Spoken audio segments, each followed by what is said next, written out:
Hey, good morning everyone. How are you doing? You must be doing well.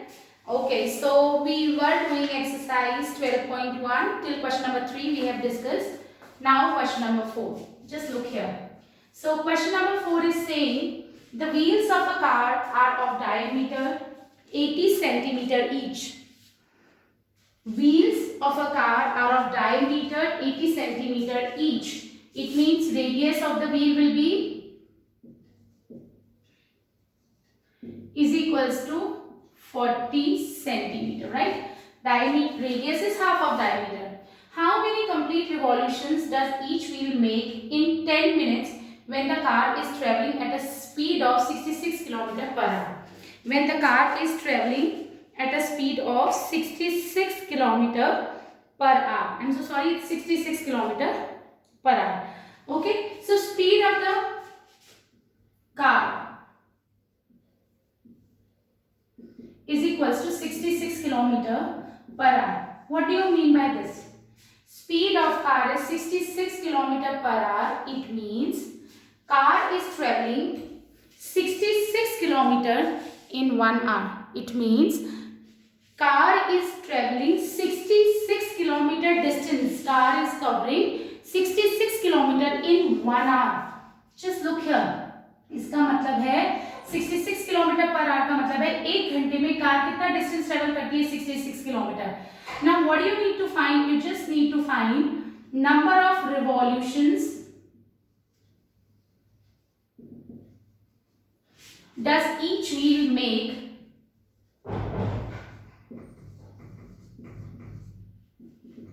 In 10 minutes. देखो इसका मतलब हमारी जो कार है it is travelling 66 kilometre in 1 hour, है ना? तो 1 मिनट में कितना डिस्टेंस ट्रेवल करेगी? Okay, so distance travelled by car 1 hour मतलब 60 मिनट। 60 मिनट में कितना डिस्टेंस ट्रेवल कर रही है? Distance travelled by car in 60 minute is 66 kilometre. ये गिवन है ना, 1 आवर में 66 किलोमीटर यानी 60 मिनट में 66 kilometre distance. So distance travelled by car in 1 minute will be what? 66 upon 60। Clear? Alright, now ये तो डिस्टेंस ट्रेवल किया है कार ने 1 मिनट में। तो distance travelled by car in 10 minutes कितना हो जाएगा? Distance travelled by car in 10 minutes कितना हो जाएगा? 6, ये 1 मिनट का है तो 10 मिनट में इतना हो जाएगा which is 11 kilometre. I hope this is very much clear. वापस बता रही हूँ, रेडियस ऑफ द व्हील दिया है आपको 40 centimetre, speed of the car 66 kilometre per hour. हमको नंबर ऑफ रिवॉल्यूशंस वो हम बाद में फाइंड आउट करेंगे। Number of revolutions wheel make in 10 minutes, तो 1 घंटे में 66 किलोमीटर डिस्टेंस ट्रेवल करती है, यानी 60 मिनट में 66 किलोमीटर ट्रेवल डिस्टेंस ट्रेवल करती है। तो 1 मिनट में कितना हो जाएगा? 66 अपॉन 60। और 10 मिनट्स में कितना हो जाएगा? जब 1 मिनट में इतना है तो 10 मिनट में कैसे निकालोगे? Into 10 which is 11 kilometre, right? अब एक रिवॉल्यूशन में एक व्हील कितना डिस्टेंस ट्रेवल करता है? एक रिवॉल्यूशन में एक व्हील कितना डिस्टेंस ट्रेवल करता है? जस्ट लुक हियर, अगर मैं इसका एग्जांपल लेती हूँ तो एक बार में, ये तो सिलेंड्रिकल शेप है, ये एक अगर राउंड लेता है, ऐसे एक रिवॉल्यूशन लेता है तो एक राउंड में कितना डिस्टेंस कवर कर रहा है? जितना कि इसका कर्व सरफेस एरिया, ये तो इसका केस है। लेकिन अगर मैं व्हील की बात करती हूँ, okay, so if I talk about wheel, for example if I this is like a wheel, तो एक बार में एक राउंड में कितना डिस्टेंस ट्रेवल करेगा? जितना कि इसका जिसका सरकमफेरेंस है। एक राउंड में ये व्हील कितना डिस्टेंस ट्रेवल करेगा? जितना कि इसका सरकमफेरेंस है। So in 1 revolution distance travelled bye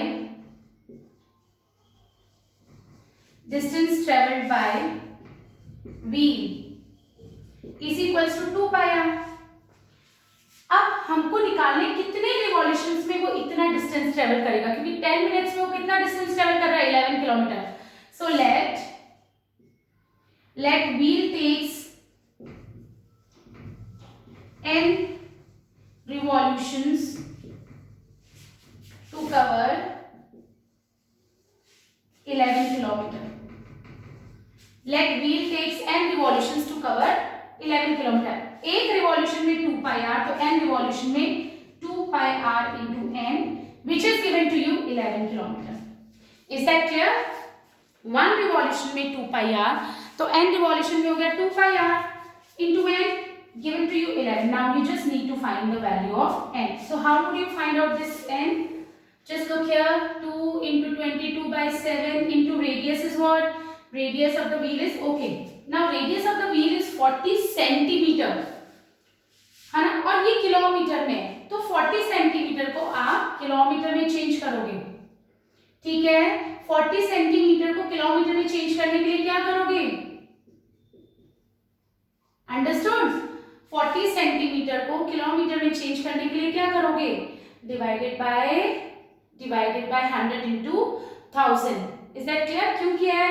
देखो सेंटीमीटर को मीटर में कन्वर्ट करते हैं तो डिवाइडेड बाय 100 करेंगे, ये मीटर में हो गया, मीटर को किलोमीटर में करने के लिए वापस 1000 से डिवाइड करेंगे into n is equals to what? 11. Now we need to find this value of n.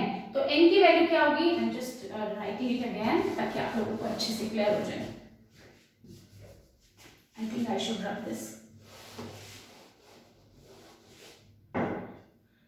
I am just solving it here. 2 into 22 by 7 into r. What was r? 40 centimeter. 40 centimetre को metre में convert करने के लिए divided by 100, metre में convert हो गया, kilometre में convert करने के लिए divided by 1000 into n is equals to 11. Now we need to find this n. क्या करते हैं? ये यहाँ पे डिवाइड में इधर जाके मल्टीप्लाई में होंगे और ये मल्टीप्लाई में उधर जाके डिवाइड हो जाएंगे. आई hope this is clear. 11 2s are now 0 0 cancel. So number of revolutions which you will get will be equals to what? Will be equals to 4375. Okay, 4375 revolution. I hope this is very much clear to you. Again, इसने पूछा था how many revolutions we'll make in 10 minutes. तो पहले हमने distance देखा कि वो 10 minute में कितना डिस्टेंस ट्रेवल करेंगे.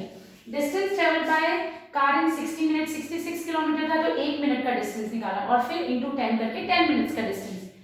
Now distance travelled by wheel in one revolution 2 pi r होता है, तो n रिवॉल्यूशन में सपोज उसने 11 किलोमीटर ट्रेवल किया, so 2 pi r into n is equal to 11. अब हमने n और पाई की वैल्यू पुट करके, I am so sorry, r और पाई की वैल्यू पुट करके we have just got the value of n. But always remember you need to take care of the units also. देखो यहाँ पे जो हमारा रेडियस सेंटीमीटर में था, ये डिस्टेंस हम किलोमीटर में ले रहे थे. Clear? Alright, now moving on to next question. Question number 5.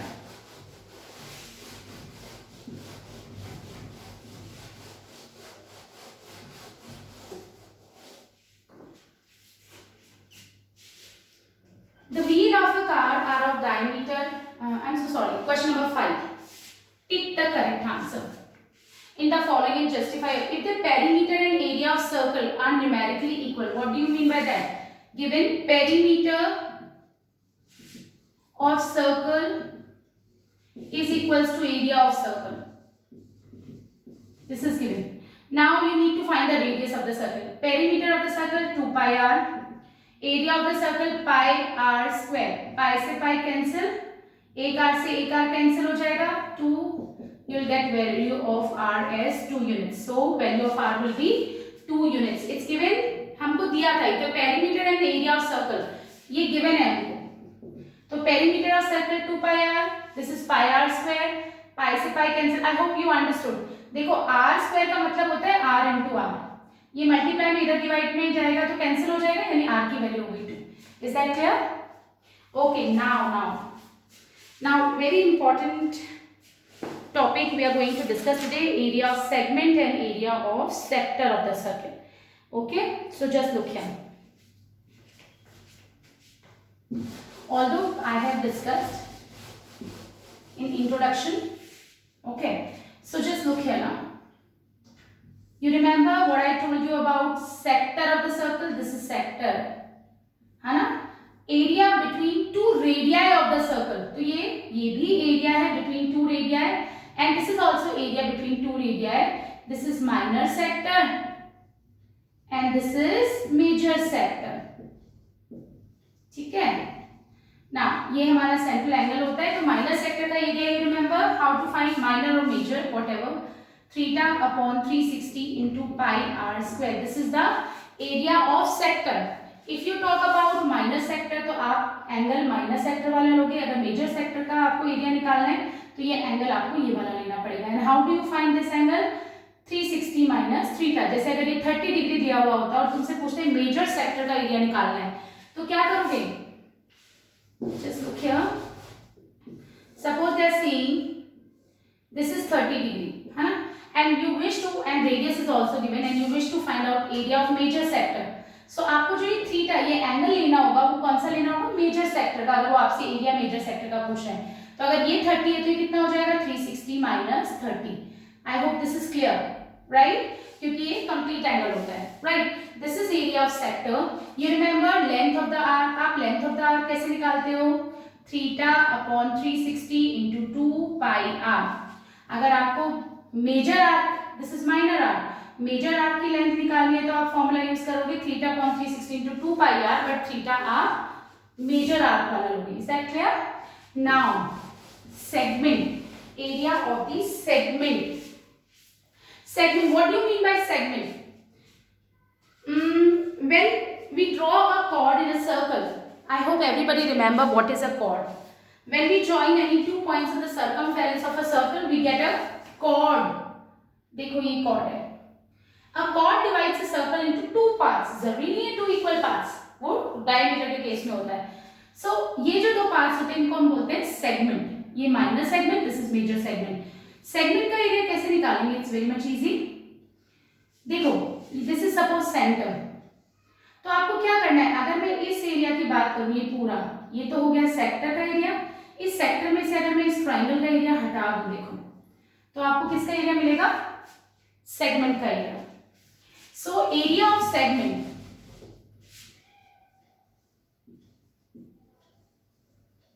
is equals to what? Area of sector minus, I'm taking this an example. Suppose you wish to find this, minus area of triangle OAB, है ना? अगर आपका triangle, आप easy है, आप area of sector निकाल लोगे theta upon 360 into pi are square, उसमें से इस ट्राइंगल का एरिया माइनस कर दोगे, ठीक है. लेकिन एरिया ऑफ ट्राइंगल आप निकालोगे कैसे? हो सकता है वो तीनों साइड्स आपको दे दे, बाई रेडियस दे दे और आपको कॉर्ड की लेंथ भी पता हो, तो आप एरिया कैसे निकालोगे ट्राइंगल का? यूजिंग हेरॉन्स फॉर्मूला, क्योंकि हमको पता है हेरॉन्स फॉर्मूला भी होता है. सपोज ये बोल रहे हैं ये 5 सेंटीमीटर है, ये 5 सेंटीमीटर है और ये 3 सेंटीमीटर है ना? व्हाटएवर इट इज, है ना? तो आप इसको you can find it out using Heron's formula. हो सकता है ये राइट एंगल ट्राइंगल हो तो आप बेस इनटू हाइट करके निकाल सकते हो, राइट? हो सकता है हमें इस परपेंडिकुलर की लेंथ पता हो, बेस पता हो, तो हाफ बेस इनटू हाइट से निकाल सकते हो. यानी एरिया ऑफ ट्राइंगल निकालना है. पर कई बार क्या होता है, इन मोस्ट केसेस हियर आपको ये दिया हुआ होगा और रेडियस दिया होगा बस. आपको सिर्फ रेडियस पता होगा और ये, तो अब आप इस ट्राइंगल का एरिया कैसे निकालोगे? ठीक है, तब आप एरिया ऑफ ट्राइंगल कैसे निकालोगे? हमारे पास दो फॉर्मूलाज होते हैं, या तो r square sine theta upon 2 cos theta upon 2. बेटा ये ट्रिग्नोमेट्री से डिराइव्ड फॉर्मूला है, so I am not able to discuss with you right now because we have not studied trigonometry yet, right? So I am not going to discuss the derivation of this formula, but whenever we will complete with trigonometry I am going surely going to discuss how we have come to this formula. तो एक formula तो होता है हमारा area of triangle OAB निकालने का, अगर आपको रेडियस पता है और सेंट्रल एंगल पता है, so r square sine theta upon 2 cos theta upon 2. और एक फॉर्मूला होता है हमारा और half r square sine theta. देखो एक एग्जांपल ले रही हूँ, है ना? वापस बता रही हूँ, एरिया ऑफ सेगमेंट निकालने का फॉर्मूला होगा area of sector which is pi theta upon 360 pi are square, उसमें से एरिया ऑफ ट्राइंगल निकालना है। तो एरिया ऑफ ट्राइंगल आप निकालोगे कैसे? अगर आपको परपेंडिकुलर और बेस पता है तो आप सीधा फॉर्मूला लगाइए, हाफ बेस इनटू हाइट। अगर आपको रेडियस और ये एंगल पता है तो आप या तो ये फॉर्मूला लगा लो, r square sine theta upon 2 cos theta upon 2, या फिर half r square sine theta. अब इसमें एक दिक्कत है इस वाले फॉर्मूले में, कई बार तुमको ये एंगल 120 दिया हुआ होता है। अब ट्रिग्नोमेट्री में देखो, applications of trigonometry we have not studied, but basic मैंने तुमको बताया है कि एंगल्स की वैल्यूज कैसे दी हुई होती है टेबल के through, right? I hope you remember that, है ना? सो this is half, so that's why I am not discussing this derivation, क्योंकि वो height and distance पे based है, तो I have not started that chapter, that's why. So आप r square लिख दोगे और sin 120 डिग्री की वैल्यू, है ना, आपको यहाँ पे लेनी पड़ेगी। पर तुम लोगों ने देखा होगा, तुमने 0, 30, 45, 60, 90 इनकी वैल्यूज पढ़ी है, तुम्हें 120 की वैल्यू नहीं पता, है ना? तो ये वाला फॉर्मूला तब मुश्किल हो जाता है, लेकिन अगर आप इस वाले फॉर्मूले में पुट करते तो कैसे करते? आर स्क्वायर की जगह आर स्क्वायर, साइन थीटा अगर 120 है तो थीटा का हाफ लेना होता है, cos 120 अपॉन 2 ऐसे निकालते हैं। तो ये हो जाता है R square sine 120 upon 2 60 degree cos 60 डिग्री। तुम्हें साइन 60 की वैल्यू भी पता है और cos 60 की भी पता है। ओके, तो whatever you wish to use, अभी मैं अप्लाई करके दिखाऊंगी तुम लोगों को। Okay, so I hope this is very much clear कि एरिया ऑफ सेगमेंट कैसे निकालते हैं। Area of sector minus area of the corresponding triangle. Triangle का एरिया अगर आपको लगता है हाफ बेस इनटू हाइट लगा सकते हो, लगाइए। आपको लगता है हेरॉन्स फॉर्मूला से ट्राइंगल का एरिया निकाल रहा है, निकालो। लेकिन अब तुम्हें सिर्फ सेंट्रल एंगल एंड रेडियस पता है, then you can use triangle का एरिया निकालने के लिए या तो r square sine theta upon 2 cos theta upon 2 या फिर half r square sine theta you can use. चलो let's start with our exercise to explain you what I have taught you. Okay, so now I am starting with exercise 12.2, right? Exercise 12.2. So question number 1 is find the area of sector with radius is equals to 6 centimeter and angle of the sector, centre पे जो angle बनता है ये angle of the sector, मतलब theta 60 degree दिया हुआ है। You need to find area of sector. Okay, area of sector how do you find? हमको सीधा सा फॉर्मूला आता है theta upon 360 into pi are square, और पाई की value unless and until stated you will be using 22/7। अगर उनको 3.14 use करवानी है they will just mention that. Okay okay, now theta I need to take 60 upon 360 into pi is 22/7, then R square, radius क्या है? So this is 6 6 are 36, 6 and 6 cancel. This is going to be 132 upon 7 centimeter square. I hope this is very much clear to you. Okay. Now area of the I think everybody understood. सीधा सा formula लगाया theta upon 360 into pi r square. I hope you remember. ये होता है sector, radius के बीच का area. Okay. Now question number 2. Find the area of quadrant of a circle. I hope you remember quadrant क्या होता है। ये एक सर्कल, अगर हम दो डायमीटर एक दूसरे को इंटरसेक्ट करते हैं, सेंटर पे डायमीटर जब इंटरसेक्ट करते हैं तो एक सर्कल 4 इक्वल पार्ट्स में डिवाइड हो जाता है, जिसको बोलते हैं quadrant. Okay, fourth equal part of the circle is called quadrant. Quadrant का एरिया आपको निकालना है when circumference is given to you.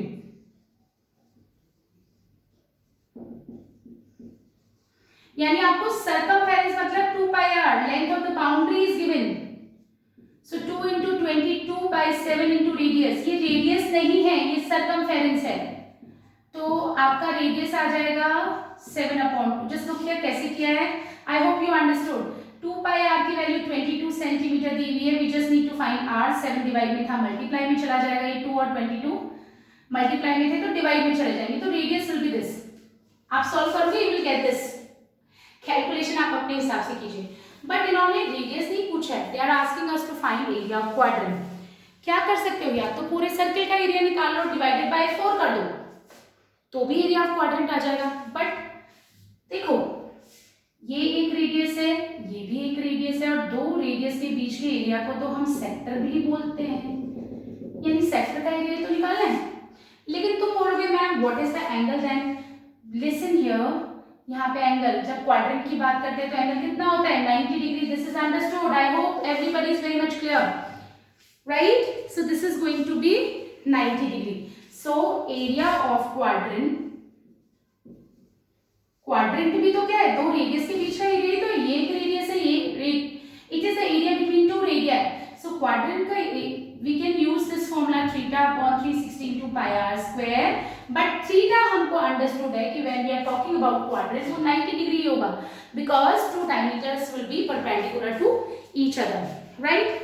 So in this case when we are talking about quadrant, right? So here this is going to be 90 upon 360, pi will be 22 by 7 and radius you need to take 7 upon 2 into 7 upon 2. Theta 90 क्यों लिया है, क्योंकि quadrant की बात कर रहे हैं. upon 360 into pi की जगह 22 by 7, r is 7 upon 2 into. Okay, so our area will be 11 7s are 77 and this is 8. So this is going to be area of the quadrant. Okay, so area of the quadrant will be 77 upon 8 centimeter square, right? Now question number 3. Okay, now question number 3 is what? Question number 3 they are saying the length of the minute hand of a clock. अच्छा एक बात बताओ, ये हमारी एक clock है and let's say ये minute hand है, इसकी लेंथ दी हुई है, suppose this is 14 centimetre, right? And find the area swept by the minute hand in 5 minutes. 5 minutes में ये कितना एरिया कवर करेगी? एक बात बताओ, ये मिनट हैंड है, सपोज 5 मिनट में ये यहां से चलती हुई यहां आ गई, ठीक है, यहां पे पहुंच गई, तो इसने एरिया कितना किया? This area. What is this? This is area of the sector, है ना? हमारी मिनट हैंड ये है, suppose this is our minute hand और 5 मिनट में सपोज ये यहां से यहां आ गई, तो इसने टोटल एरिया कितना कवर किया? ये वाला एरिया. तो this area we need to find, यानी हम ये एरिया निकाल सकते हैं because this is sector, area of sector निकालना है जिसमें रेडियस क्या लेके चलोगे 14 centimetre, because length of the minute hand वो इतनी है 14 सेंटीमीटर, तो इस सेक्टर का एरिया क्या होगा, रेडियस क्या होगा 14. अब प्रॉब्लम ये है कि थीटा हमको नहीं पता, ये जो एंगल है एरिया ऑफ द सेक्टर तो हम निकाल लेंगे, but we don't know the angle of sector, so how we gonna do it? Just look here. अच्छा, मिनट हैंड की अगर हम बात करें बेटा, तो मिनट हैंड 60 मिनट में 360 डिग्री का एंगल बनाती है. Minute hand takes 60 minutes to complete one revolution. Complete one revolution, पूरा एक चक्कर काटने में 60 मिनट लग जाता है उसको, यानी 60 मिनट में it is making, in 60 minutes it is making what? It is making 360 degree angle. In 60 minutes it is making 360 degree angle, right? Okay, now in 60 minutes it is making 360 degree angle. So in 1 minute it is going to make 360 upon 60 which is 6 degree angle. यानी just look here, it is taking 1 hour. 1 घंटे में हमारी जो minute hand होती है वो पूरा एक चक्कर काट देती है अपने क्लॉक का, राइट? 1 घंटा मीन्स 60 मिनट, यानी 60 मिनट में वो पूरा एक चक्कर मतलब कंप्लीट एंगल बना देती है विच इज 360 डिग्री, राइट? तो कितने डिग्री का एंगल बनाती है वो? 360 डिग्री का एंगल बना देती है. तो वो 1 मिनट में कितने डिग्री का एंगल बनाएगी? 360 upon 60 which is 6 degree, right? तो 1 मिनट में कितने डिग्री का एंगल बनाएगी? 6 डिग्री का. पर हमसे पूछा है कि वो 5 मिनट में कितना, तो angle made in 5 minutes will be what? 5 into 6 which is 30 degree. यानी जो हमारी क्लॉक है उसकी मिनट हैंड ने 5 मिनट में ये जो एंगल बनाया होगा वो कितने डिग्री का होगा? 30 डिग्री का. और इस केस में रेडियस कितना होगा? 14 centimetre. Now what you need to find? Area of the sector. So area swept by minute hand in 5 minutes is equals to what? Theta upon 360 into pi r squared. Theta will be what? Theta will be 30 upon 360. Pi is 22 by 7 and radius will be what? Radius is going to be 14. हमको 14 दिया हुआ है. Okay. So this is going to be 11 into 14 upon 3. That's, you need to find it by your own. Okay. Is that clear to you everyone? Centimeter square. Right? I hope this is very much clear to you. Okay. So that's how we are going to do the questions here. Alright. So that's it for now, class. We will discuss more questions in our next class. Thank you.